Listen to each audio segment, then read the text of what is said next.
and start this countdown.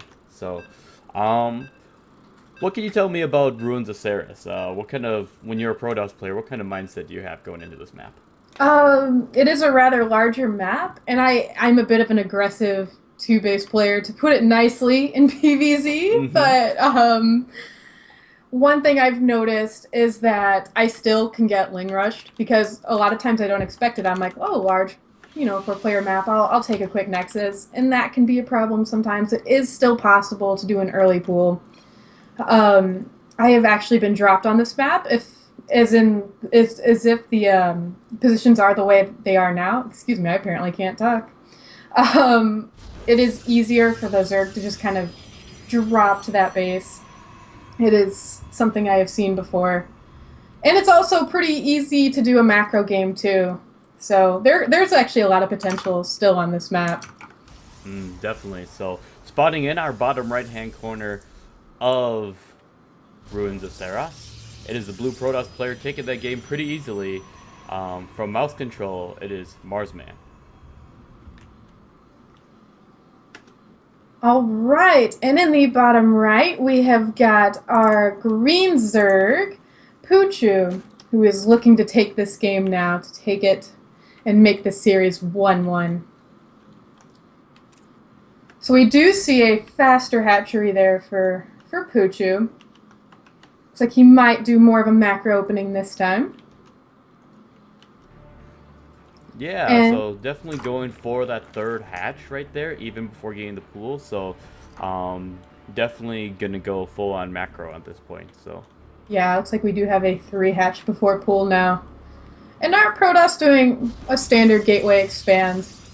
Also, just so far, pretty normal start. However, that can still turn into aggression. yeah. But right now, pretty standard from both players. Yeah, but we do see that second gas is being taken. So, definitely gonna go with some sort of tech opener, getting gas this early. Do you have any predictions if it's gonna be Stargate or if it's gonna be like a quick robo timing attack? What do you think? Well, I think that Pouchou has seen where his opponent is, or excuse me, I think Marsman has seen where his opponent is.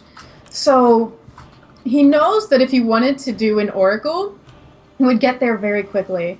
So Stargate is definitely an opportunity. This is an opportunity to use the Stargate, just based off the spawn positions. You can also do a pretty quick Warp Prism harass. You can even load up immos and do a warp and do an all-in with that Warp Prism. There's definitely room for aggression here, especially with the 3 hatch before pool. But if you were to do that aggression, you'd have to do it pretty quickly, because it's not going to take long also for Pouchou to get that army, because he is going to start getting a lot of larvae. Yeah, that 3 hatcheries is surprisingly a lot more larva than 2, and it sounds silly when you say it, but you can definitely see its effects. That the sooner you get a third base, more quickly you'll get a good supply of larva to just be able to drone up and eventually make an army. Looks like we do have a Robo about to finish, as well as a Twilight Council.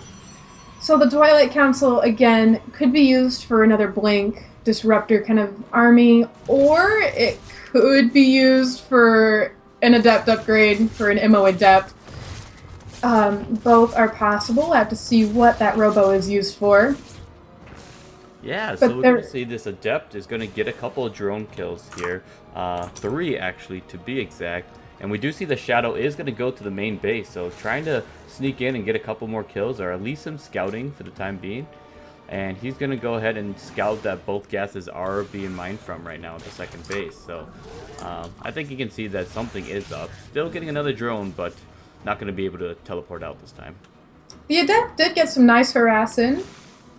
There is now a third Nexus being taken there for Marsman, so it looks like he is going to macro up again, and with the Twilight, I would expect to see Blink being built soon, but the meta is still early. I can be surprised, but there we go, we've got Blink. And probably we'll see a Robo Bay soon as well for that Blink Disruptor. Always a very nice army composition. Yeah, definitely. So do you think he's going for a timing here, or do you think he's just getting those upgrades to be a little bit in a better position to defend or just to keep up? I think he's just kind of macroing up right now, getting those upgrades. I don't know about timing necessarily at the moment, but so far it looks kind of similar to last game. We'll probably see some really good scouting again, just to kind of get an idea of what Marsman is doing. The Robo Bay has gone down there, so it'll probably be Disruptor again. Yeah, so is the Disruptor, do you need a Robo Bay in order to make Disruptors? Is that a requirement? Or? Yes, Okay. yes you do. And they're 150 minerals and I believe 150 gas. They're not too expensive. Mm-hmm. So they are definitely a good investment, and they can do a lot of damage. Yeah. Mm-hmm. Yeah, actually, it's just really cool to see that some of these units that are being introduced into this game are more of the micro variety and aren't necessarily just the ones that can just auto attack. And so you definitely see that there's more of a reward for actually having good control with your units. And the Disruptor is definitely one of those units.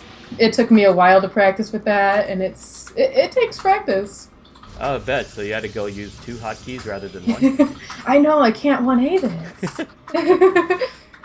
I must say, playing that tutorial in the campaign, where you just get a huge Protoss army and you're basically just told to attack everything in sight, I just could not stop laughing as I was doing it. And it was just it was the first mission too. That was just perfect. Right. But I did feel that it was really epic the way that it was set up, just because you're retaking Ire and it's just I'm gonna commit all of my forces, right? So yeah. It almost seemed like it fit. There's an actual reason. It's like when you try to justify putting a joke into your main storyline, you gotta make that joke fit. Otherwise, it just seems really out of place. So it looks like we do have a little bit more of a Roach Ravager army this time here from Pouchou, and that is actually pretty strong.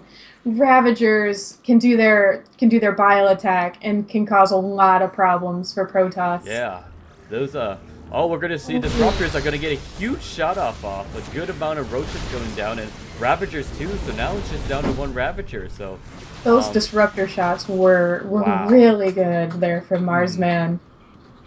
Yeah, we're going to see more Roaches come in. Even get Burrow and Roach Underground Tunneling Claws. But just losing those Ravagers just kind of killed the momentum for the Zerg player Pouchou. And now we see Marsman is going to go across the map here. He's ready to attack. Yeah, Marsman does smell blood in the water here. He's going forward. Sentries with near full energy. Gets a Guardian Shield off. Gets another really nice Disruptor shot on those Ravagers. Another 2 Ravagers falls, good force fields, and then that aggressive blink on those Roaches to try and just get the rest of the army here cleaned up.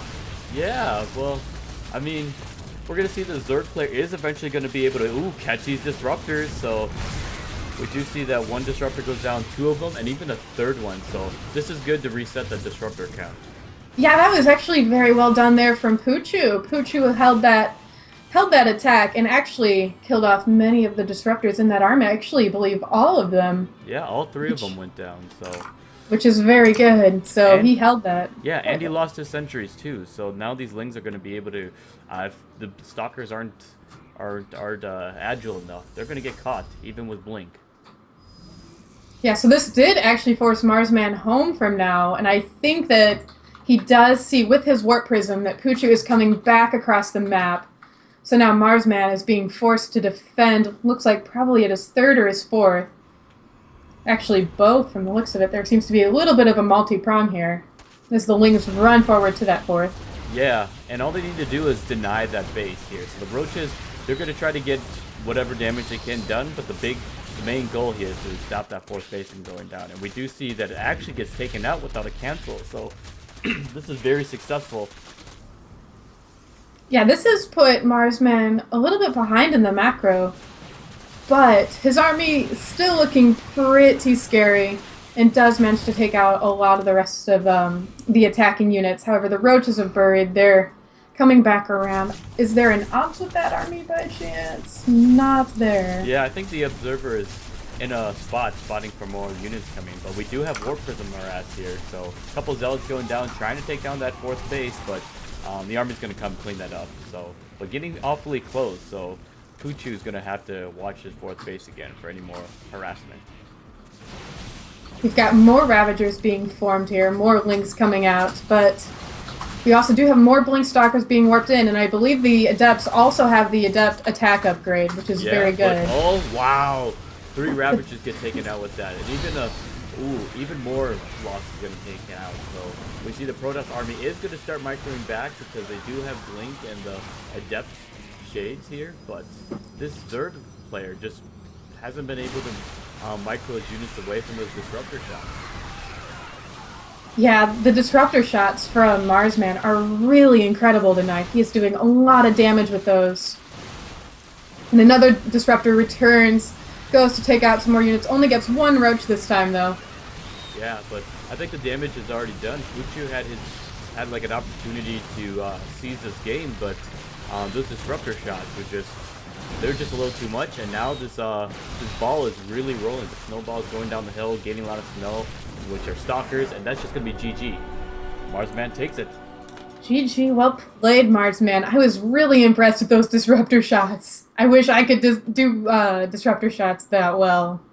Yeah, I think it was more of Pouchou just not being able to micro them, micro his army to avoid those shots, than the shots being more of like oh, he really just did that, you know?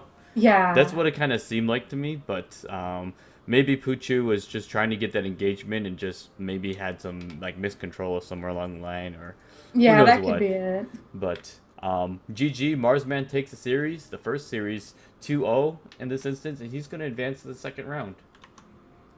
All right, very well done.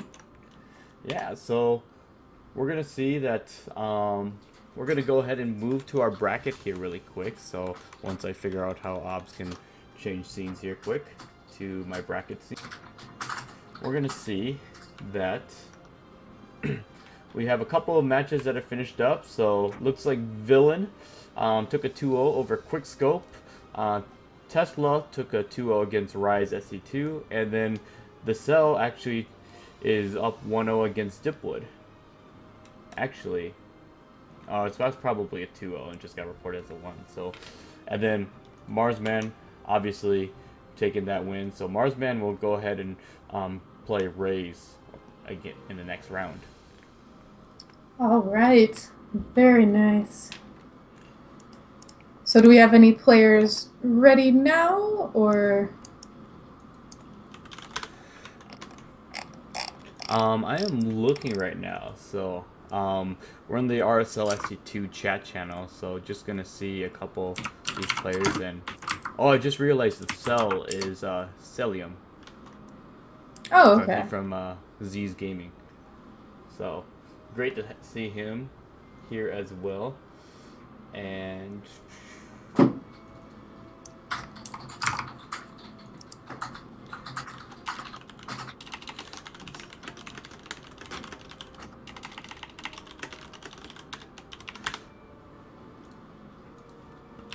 hold on. We're gonna figure out what this next game's gonna be. And actually, let's go ahead and do this. We're gonna do a quick break here, so don't go anywhere. We're gonna go ahead and figure out what this next series is gonna be, and